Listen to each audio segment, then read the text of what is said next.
Assalamualaikum warahmatullahi wabarakatuh. Selamat siang kepada yang terhormat Bapak Muhammad Rizal SHMH selaku dosen pengampu mata kuliah pengantar ilmu hukum dan juga teman-teman sekalian. Perkenalkan, nama saya Eka Sakti Susilawati. Saya mahasiswa dari PJJ Hukum di Universitas Cyber Muhammadiyah. Pada siang hari ini saya ingin mempresentasikan topik yang sangat relevan dengan kehidupan berbangsa kita saat ini, yaitu merawat Pancasila di tengah arus perubahan dan tantangan kontemporer.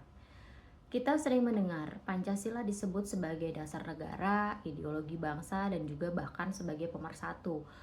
Namun di era yang penuh dengan perubahan yang cepat saat ini, seperti di dalam era globalisasi, digitalisasi, hingga polarisasi politik ini, kita jadi mempertanyakan apakah Pancasila ini masih relevan ataukah ia hanya sekedar teks historis yang terpasang di dinding ruang kelas. Faktanya Pancasila ini bukanlah monumen mati. Ia adalah sebuah ideologi hidup yang harus terus dirawat, ditafsirkan, dan diaktualisasikan dalam menjawab tantangan zaman yang ada. Dan presentasi saya kali ini, saya akan mengajak teman-teman semua untuk melihat bahwa bagaimana nilai-nilai Pancasila ini dapat menjadi kompas etis di tengah banjirnya hoaks, disinformasi, dan juga polarisasi sosial, terutama di ruang digital. Kemudian, mengapa pendekatan hukum dan regulasi saja tidak cukup tanpa dilandasi oleh kerangka nilai kebangsaan yang kokoh? Dan yang terakhir, bagaimana peran kita sebagai seorang akademisi, generasi muda, ataupun warganet dalam menjaga dan menghidupkan Pancasila dalam tindakan nyata? Dalam presentasi kali ini, saya akan membahas 3 bagian utama, yaitu mengenai relevansi Pancasila dalam menjawab arus perubahan dan tantangan kontemporer. Kemudian yang kedua, yaitu analisis kasus nyata, termasuk tsunami hoax politik yang terjadi pada pemilu tahun sebelumnya, yaitu di 2024, dan bagaimana dampaknya terhadap demokrasi bangsa Indonesia. Dan yang ketiga, yaitu mengenai pandangan para ahli, serta peran regulasi dan partisipasi publik dalam merawat Pancasila itu sendiri. Saya berharap kita tidak hanya mengingat Pancasila sebagai sebuah warisan, tetapi juga melihatnya sebagai jalan hidup bersama yang dapat menuntun kita untuk menghadapi kompleksitas era digitalisasi dengan bijak dan lebih beradab. Kita masuk ke dalam pendahuluan yang melatar belakangi saya untuk mempresentasikan topik ini adalah kita sering mendengar dan menyebut Pancasila sebagai dasar dan ideologi negara. Namun ada satu pemahaman krusial yang harus kita tanamkan bahwa Pancasila ini bukan hanya sekedar teks mati dalam buku sejarah atau penghias dinding kelas ya. Tetapi Pancasila ini adalah sebuah ideologi yang hidup, yang dia mengandung makna bahwa Pancasila ini relevan dan harus diaktualisasikan di dalam setiap perkembangan zaman. Kemudian Pancasila juga menjadi kompas yang dinamis yang membimbing perilaku berbangsa menghadapi masalah baru dengan nilai-nilai yang tetap. Serta Pancasila ini adalah sebuah kontrak sosial yang terus diperbarui komitmennya oleh seluruh rakyat Indonesia. Sebagai sesuatu yang hidup, tentunya Pancasila ini bisa segar dan kuat jika kita rawat dengan baik ya, dan tapi juga bisa layu dan lemah jika kita mengabaikannya, seperti sebuah tanaman aja yang kalau kita siram dia akan hidup, tetapi jika tanaman itu kita abaikan ya dia akan mati secara perlahan. Begitu juga dengan Pancasila. Disinilah letak pentingnya pembahasan presentasi pada hari ini, yaitu merawat Pancasila di tengah perubahan arus dan tantangan kontemporer yang ada. Kemudian tujuan saya membuat presentasi ini adalah Pancasila sebagai ideologi bangsa itu bukan berarti dia hidup tanpa tantangan. Tantangan Pancasila dalam era globalisasi ini tidak hanya menghadapi tantangan ideologinya saja, melainkan terdapat tantangan sosial budaya, tantangan ekonomi politik, dan juga tantangan generasi. Yang dimana tantangan-tantangan ini seharusnya bisa kita petakan terlebih dahulu untuk memperkuat keyakinan bahwa nilai inti Pancasila itu bukan usang, tetapi dia justru dibutuhkan untuk menjadi sesuatu hal yang relevan dan menjadi penawar pengaruh zaman yang ada, seperti itu. Jadi tujuan saya membuat presentasi ini adalah untuk mengajak teman-teman sekalian untuk mempertahankan identitas kebangsaan di tengah globalisasi, menjaga kesatuan dalam keberagaman, kemudian menyediakan kerangka etis untuk perkembangan teknologi, memperkuat ketahanan ideologi bangsa, kemudian menjadi landasan hukum yang hidup, mengarahkan pembangunan yang berkeadilan, kemudian melindungi kedaulatan ekonomi, menjamin keberlanjutan hidup, dan mencegah konflik sosial dan juga disintegrasi. Kita masuk ke dalam pembahasan, di mana pembahasan ini saya akan membahas tentang relevansi Pancasila.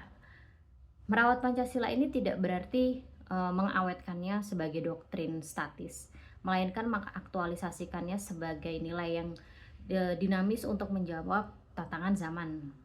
Pancasila sebagai dasar negara mengalami dua tantangan yang menguji ketahanannya, yaitu yang pertama adalah tantangan arus perubahan, di mana tantangan arus perubahan ini yaitu mengenai globalisasi, digitalisasi, transformasi ekonomi sosial, dan juga evolusi generasi.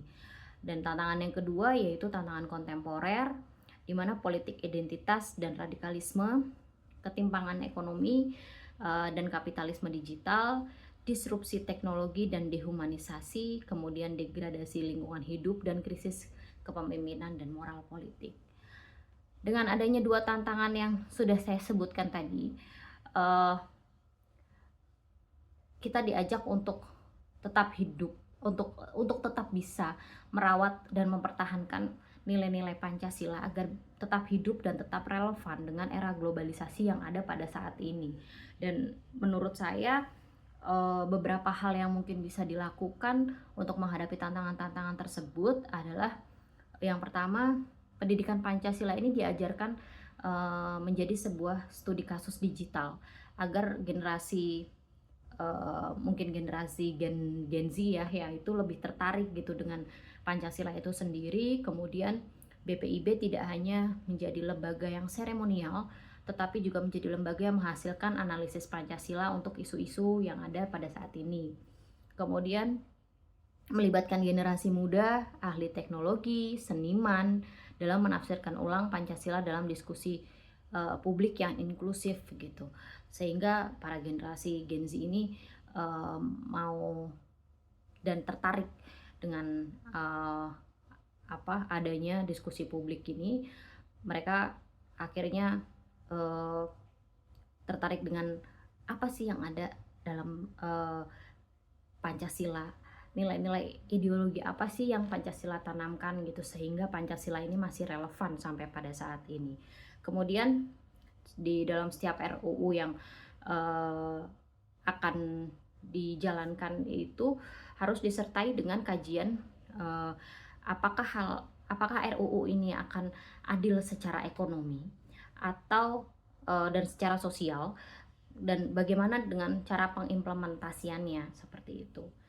Kemudian saya masuk ke dalam analisis kasus, di mana saya mengambil sebuah contoh studi kasus, yaitu tsunami hoax politik terkait pemilu 2024, di mana beberapa hoax pada saat itu yang viral itu meliputi hoax intervensi asing, adanya narasi bahwa pemilu dimanipulasi oleh kekuatan asing tertentu.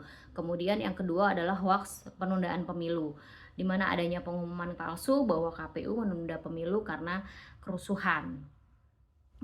Kementerian Kominfo sendiri mendata bahwa terdapat 2.847 konten hoax yang teridentifikasi pada periode Januari sampai April 2024 tersebut terkait politik dan pemilu, yang tersebar di beberapa sosial media seperti WhatsApp, Facebook, kemudian TikTok, dan juga X atau Twitter ya. Di sini saya menampilkan penanganan data penanganan sebaran isu hoax politik, yang dimana di sini terdapat 2.847 konten tersebut yang sudah dirilis oleh Kominfo. pada saat itu. Kemudian apa saja sih dampak yang terjadi nih akibat penyebaran hoaks ini? Akibat penyebaran hoaks ini, dampak yang terjadi itu adalah polarisasi ekstrim ya yang ada di masyarakat, kemudian kekerasan simbolik di media sosial terhadap kelompok yang berbeda pilihan, kemudian penurunan kepercayaan pada institusi demokrasi seperti KPU dan Bawaslu, dan yang terakhir yaitu terjadi psikososial uh, yang uh, terdapat kecemasan kolektif dan distrust terhadap pemerintah pada saat itu. Kemudian saya ingin menambahkan pendapat para ahli dalam kasus banjir hoaks pada pemilu 2024 tersebut. Beberapa ahli memberikan pandangannya. Yang pertama yaitu Dr. Nirwanto K, psikolog sosial UI. Beliau mengatakan bahwa hoaks politik memanfaatkan emotional triggering, yaitu mengutamakan rasa takut dan amarah ya. Jadi di media sosial ini emosi menyebar 6 kali lebih cepat daripada faktanya. Kemudian ini bukan masalah kecerdasan tetapi desain algoritma yang memang diciptakan untuk mengeksploitasi psikologis massa pada saat itu. Kemudian pendapat Profesor Dr. Ade Armando, seorang pakar komunikasi politik, mengatakan bahwa hoaks pemilu 2024 menunjukkan sebuah evolusi adanya pabrik konten yang membagi pekerjaannya kepada konten kreator, amplifier, kemudian trendsetter gitu. Dan di sini UU ITE ini hanya menjaring para konten kreatornya, amplifiernya, dan juga trendsetternya tanpa menjaring siapa sih pemilik pabrik konten ini, seperti itu. Dan Dr. Sinto Nugroho, seorang peneliti AI dan disinformasi, mengatakan bahwa teknologi pendeteksi hoaks kita ini tertinggal 3-4 tahun dari teknologi pembuat hoaks gitu. Jadi deepfake video sekarang ini bisa dibuat dalam 5 menit dengan AI gratis, sehingga negara ini perlu investasi pada detection teknologi dan kolaborasi dengan platform seperti itu. Kemudian saya ingin menjelaskan tentang penerapan regulasi hukum di Indonesia, di mana kita sama-sama sudah mengetahui bahwa undang-undang di Indonesia mengenai penyebaran hoaks ini terlihat jelas ya. Undang-undang yang mengatur yaitu terdapat pada Undang-Undang Nomor 19 Tahun 2016 mengenai perubahan UU ITE, kemudian Undang-Undang Nomor 1 Tahun 2024 mengenai Undang-Undang Perlindungan Data dan juga Privacy, dan yang ketiga yaitu Undang-Undang Nomor 7 Tahun 2017 mengenai pemilu, dan kemudian tentang Permenkominfo Nomor 5 Tahun 2020 yang men-take down hoaks tersebut. Dari penjelasan pembahasan yang sudah saya jelaskan tadi, banjir hoaks di media sosial itu bukan sekedar masalah teknologi atau hukum, tetapi gejala patologis demokrasi digital, di mana kasus hoaks pemilu 2024 menunjukkan bahwa hoaks telah terindustrialisasi dengan aktor, dengan modal, dan juga strategi yang sangat jelas gitu ya, sehingga hoaks ini dapat tersebar sedemikian rupa dan mempengaruhi psikologis massa. Kemudian regulasi existing yang tidak memadai menghadapi skala dan kecepatan penyebarannya ini menjadi ini sebagai sebuah banjir hoaks yang cukup luar biasa ya untuk Indonesia. Kemudian pendekatan represif saja ini akan gagal jika tidak menyentuh akar ekonomi dan polarisasi sosial itu sendiri. Dan menurut saya demokrasi ini memerlukan informasi yang sehat. Hoaks itu adalah penyakit yang menggerogoti fondasi deliberasi publik. Melawannya ini bukan hanya tugas negara, tetapi kewajiban kita juga sebagai warga negara ataupun warga net, dan sebagai sebuah negara, negara bisa menjalankan beberapa solusi yang menurut saya negara bisa melakukan reformasi platform dengan insentif untuk pembuatan konten yang sehat, kemudian bukan hanya konten yang viral-viral saja, dan pemberdayaan masyarakat sebagai subjek aktif dan juga bukan objek pasif, kemudian dengan pendekatan ekosistem yang menggabungkan teknologi, regulasi, dan juga pendidikan. Dengan kerangka Pancasila sebagai kompas etis, menurut saya Indonesia dapat membangun model tata kelola informasi digital yang melindungi kebebasan sekaligus menjamin kualitas ruang publik dan sebuah jalan tengah ya, sebuah jalan tengah untuk sebuah anarki informasi yang ada pada saat ini.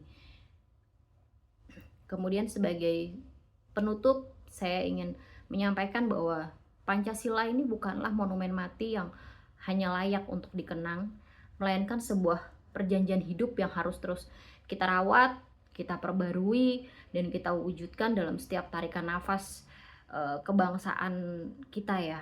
Dan di tengah laju perubahan yang begitu deras, mulai dari gelombang digitalisasi, badai informasi hoaks, hingga tarikan-tarikan politik identitas, Pancasila ini justru hadir bukan sebagai beban masa lalu, melainkan sebagai sebuah kompas yang hidup. Kompas ini yang tidak hanya sekedar penunjuk arah, tetapi dia juga membantu kita untuk membaca situasi zaman, bagaimana cara mendeteksi ancaman, dan juga bagaimana menentukan peluang di tengah kompleksitas yang ada pada saat ini gitu. Dan kasus banjir hoaks pemilu 2024 yang kita kaji ini adalah salah satu dari banyaknya contoh bagaimana nilai-nilai Pancasila itu diuji. Dan namun disitulah justru letak ketangguhannya. Pancasila memberikan kita kerangka etis untuk membedakan kebenaran dari kebohongan, kemudian memelihara persatuan di tengah perbedaan, dan menjaga martabat kemanusiaan di ruang digital yang seringkali dehumanisasi ya kalau menurut saya gitu. Dan sebagai akademisi profesional maupun generasi muda, orang tua, aktivis maupun warganet, kita semua sebagai warga negara ini memiliki peran, yaitu sebagai penyaring kritis di tengah banjir informasi, sebagai penjaga dalam interaksi digital sehari-hari, sebagai agen dialog yang mempersatukan dan bukan yang memecah, kemudian sebagai penerjemah kreatif yang menjadikan Pancasila ini relevan bagi generasi sekarang maupun nanti. Jadi menurut saya Pancasila itu masih sangat-sangat relevan dengan kondisi zaman pada saat ini. Tinggal bagaimana kita sebagai akademisi bisa menjadi pelopor dalam menghidupkan Pancasila ini untuk tetap bisa menjadi ideologi bangsa yang beradab dan ideologi bangsa yang berkeadilan sosial bagi seluruh rakyat Indonesia. Demikian presentasi saya pada siang hari ini. Terima kasih atas waktunya. Waalaikumsalam warahmatullahi wabarakatuh.